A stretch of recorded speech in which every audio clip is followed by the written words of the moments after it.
The World Cup is the most watched sporting event in human history. It is the tournament where reputations are made, careers are defined, and nations unite behind 11 players and a dream. But across 90 years of football, the tournament has also produced moments that belong to a different category entirely. Moments of corruption, of mystery, of cynicism, of deliberate wrongdoing, and of the kind of political interference that reminds you that football does not exist in a vacuum. These are 6 of the greatest controversies in World Cup history. Not all of them happened on the pitch. Not all of them are fully resolved even today. But all of them changed something: a player's career, a nation's legacy, or the rules of the competition itself. Welcome to Everything About Football. 1. Argentina, the Junta, and the Peru scandal. 1978. The 1978 World Cup was held in Argentina under the military dictatorship of Jorge Rafael Videla, a regime that had seized power in a coup years earlier and was already responsible for the systematic disappearance, torture, and murder of thousands of political opponents. The Navy Mechanics School, which served as the dictatorship's main detention, torture, and death center, was located less than 700 meters from the stadium where Argentina played their home matches. Videla saw the World Cup as a propaganda opportunity of incalculable value. A host nation winning the tournament, cheered by its people, watched by the world, would project an image of stability, normality, and pride that his regime desperately needed. International calls for a boycott went unheeded. Argentina progressed to the second group stage, where they needed to beat Peru by at least 4 goals to advance to the final at the expense of Brazil. The Brazil match was scheduled first, an arrangement that meant Argentina would know exactly how many goals they needed when they took the field. They scored 6, Peru conceded 6. Argentina were through. The suspicions were immediate. Videla himself, in the company of U.S. Secretary of State Henry Kissinger, reportedly entered the Peruvian dressing room before the match.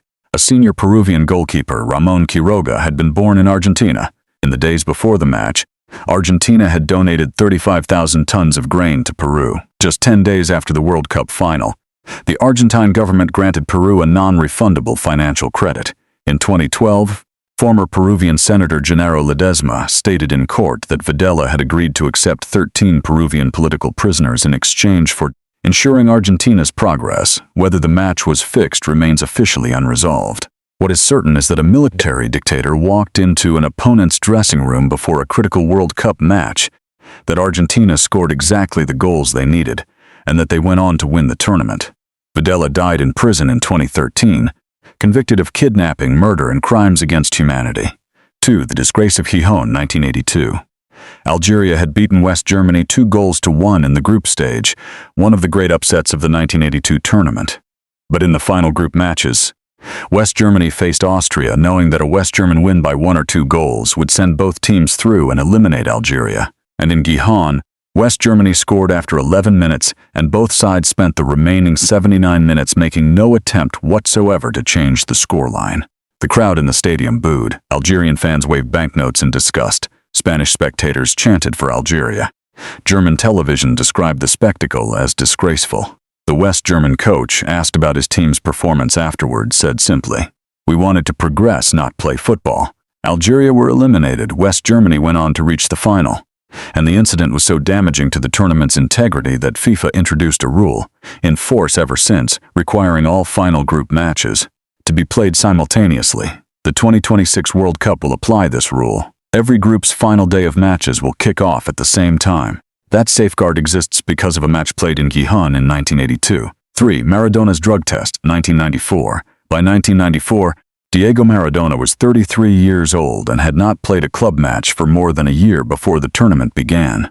He had returned to the Argentina squad after a 15-month FIFA suspension for a prior failed drug test and had lost 26 pounds before the tournament, prompting immediate questions about his methods. Argentina's coach Alfio Basile recalled him anyway. Maradona was electric in the early matches.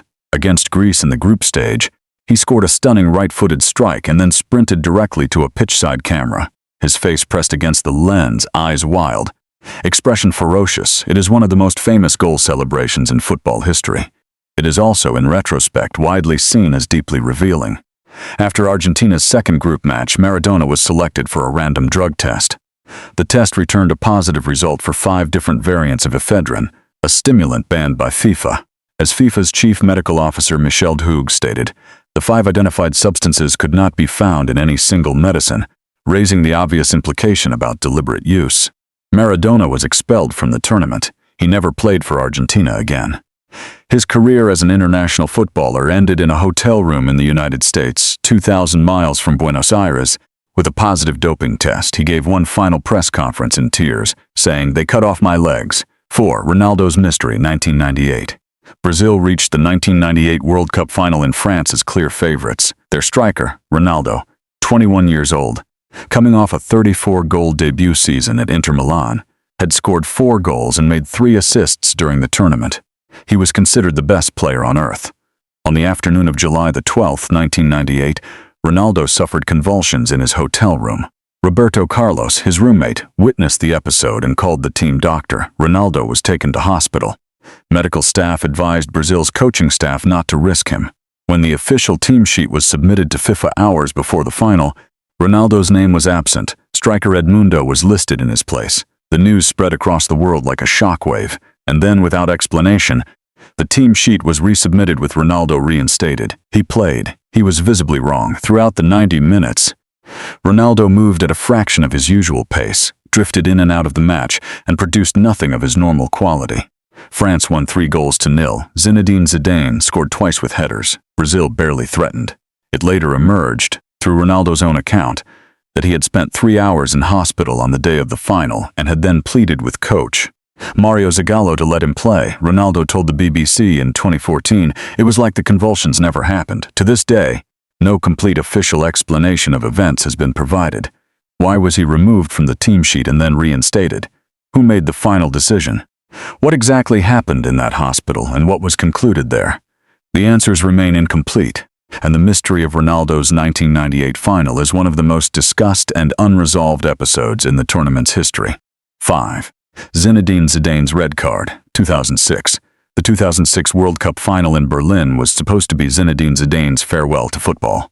He had come out of international retirement to lead France to the final. He was 33 years old. Every match he played at the tournament, the football world understood, brought him closer to the last professional performance of his career. The final against Italy was to be his last.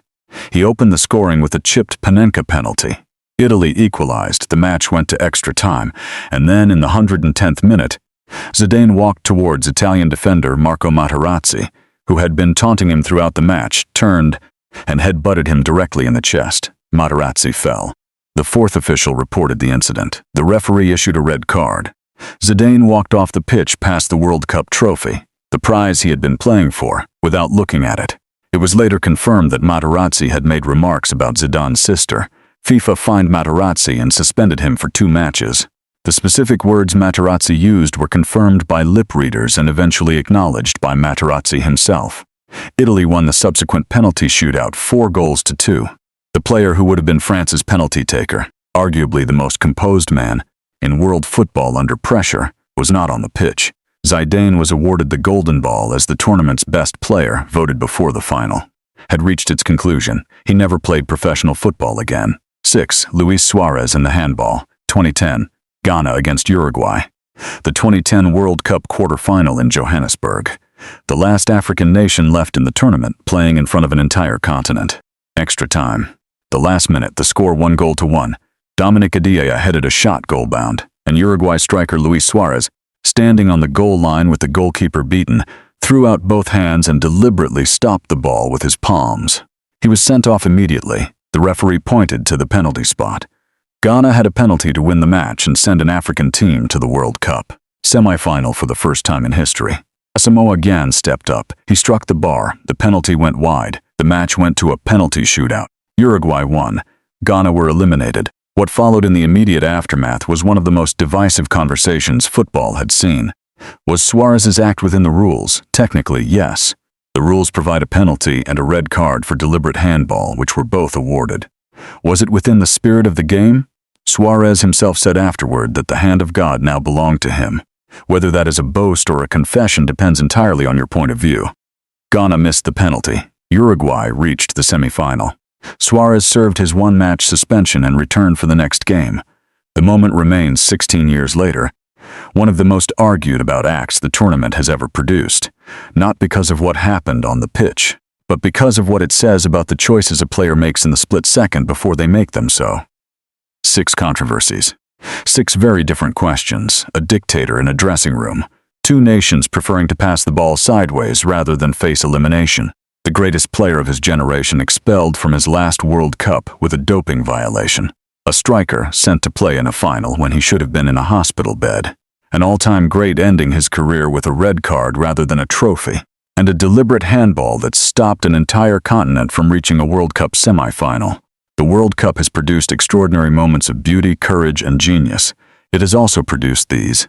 And understanding the full story of the tournament means understanding all of it. Not just the goals and the trophies, but the controversies and the questions that have never fully been answered. If you enjoyed this video, subscribe to Everything About Football for more analysis, history, and debate, the beautiful game in all its depth.